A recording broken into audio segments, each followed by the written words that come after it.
welcome back to World Crisis Radio. So when you look at 1848, you'll see that the British were preparing that revolutionary year with the Mazzini networks, all these secret societies, Young France, Young Italy, Young Germany, Young Poland, Young Italy, Young America, President Franklin Pierce, meaning the Confederates. That's what it meant in the United States. And you've also got Marx coming forward in the middle of 1848 with the Communist Manifesto, sponsored then by the British at the British Museum Library, and Bakunin, the anarchist Bakunin, who shows up in the middle of all this. So a three-pronged attack by nationalists, communists, and anarchists to try to subvert anything reasonable. Reasonable in 1848 would have been somebody like Cavour of Italy, or some figures in Germany that would have been better, or well, in France there were some positive ones too, but they are swept aside by this demagogic, hollow performance by Napoleon III. I'm sure he's part of the ego ideal of Sarkozy. Now remember, the 12th of March is the big demonstration in Madison, Wisconsin, against the reactionary Republicans and their union-busting tactics. The 19th of March, across the country, check the Answer Coalition, check the Veterans for Peace, and other groups who list all of the demonstrations. Many major cities have them. It's the Iraq War anniversary, 8th anniversary, and gosh, these wars, we have so many. So now that happens to coincide usefully for once with something more immediate. Now let's look at the Wisconsin situation. Naturally, we are in full support of the working class movement against the demagogue Walker, a scoundrel, a demagogue. If you look at him, he begins to look more and more like the young George Wallace of the worst racist years. He's got that same kind of look. And he brought Gestapo tactics into Wisconsin. The Gestapo tactics were putting out arrest warrants for the Democratic senators who were boycotting the proceedings as a perfectly legitimate tactic of parliamentary obstructionism, trying to find them, and then a goon attack, right? A member of the state assembly knocked down by this guy's cops, who obviously took their cue from the governor. He needs to be recalled. This Walker has to be ousted. He's, of course, a beneficiary of Koch funding. He gets campaign money from Koch.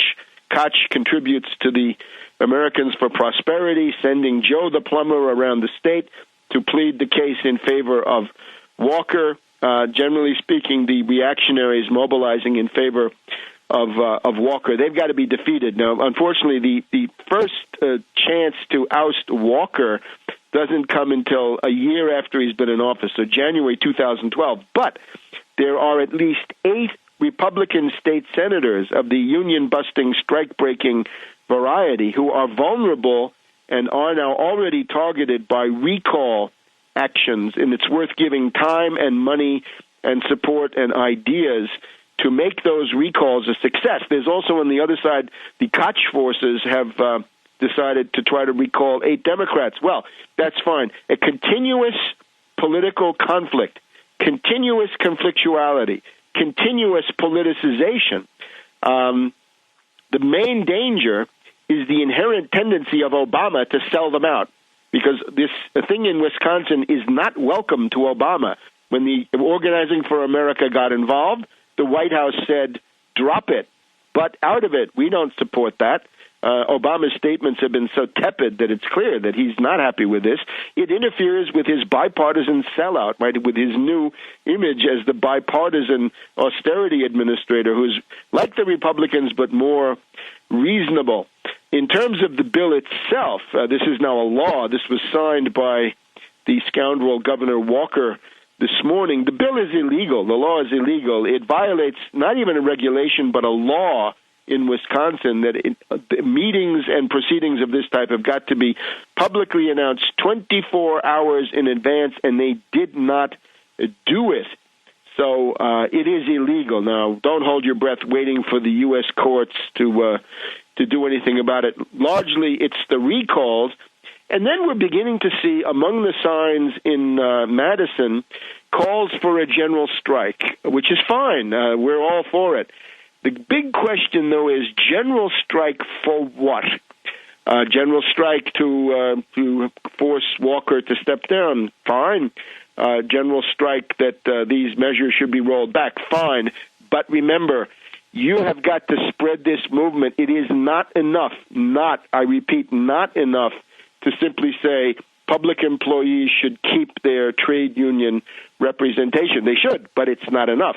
Notice also the Democrats involved already surrendered all of the issues of the pensions and the pay, right? The 5 to 6 to 7 or 8% cuts in pension and pay that the state workers were being loaded with.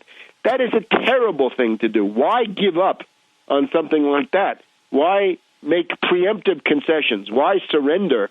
You can see Walker scorned that.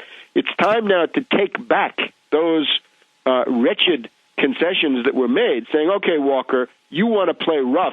We're not going to support your pay cuts for workers, because the central idea is Wall Street should be paying for this. 81% of that NBC Wall Street Journal poll we discussed in detail last week want a millionaire surtax. 81%. That is a plebiscitary majority. That looks like an election where one party didn't show up. The consensus against Wall Street in the American population is overwhelming.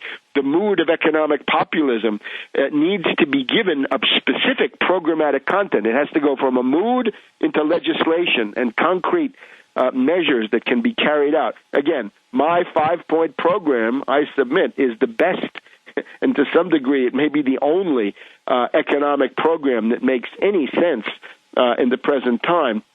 So the most obvious thing is the Wall Street sales tax. There's ferment now in the state of New York. There are more revelations about the crime of former Democratic Governor Hugh Carey back in the late 70s, who remits, simply gives back illegally, in my view, the proceeds from this securities transfer tax or Wall Street sales tax, 15 to 20 billion. And of course, they'll say, well, Wall Street is blackmailing us that they'll go across the river to Jersey or to Connecticut. Well, I don't think they will. I doubt it. Why don't you call their bluff?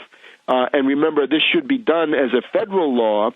If it's $1 quadrillion of turnover, and I think it's 2 or 3 times that, but just take the lowest ballpark figure. If it's 1,000 billion, 1 quadrillion of turnover, a 1% tax gives you 10 trillion, 5 trillion for the feds, 5 trillion for the states.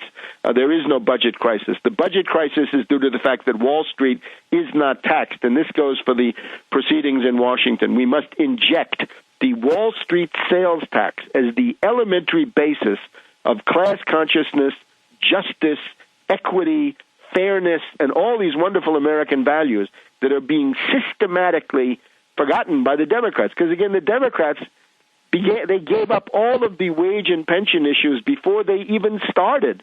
And look at that. And Walker spit in their eye anyway. Their preventive concessions got them nowhere.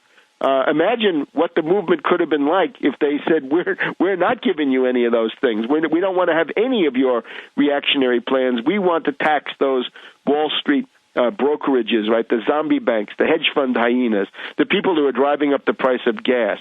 So remember also, austerity does not work. Ask Schwarzenegger. He cut the budget in California every year for the past 4 to 5 years, as long as he's been in office.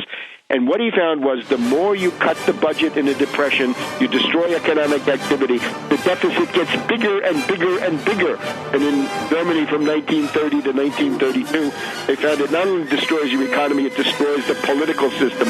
Austerity does not work. It's insane. Turn away. No austerity. Reject it. Back in a minute.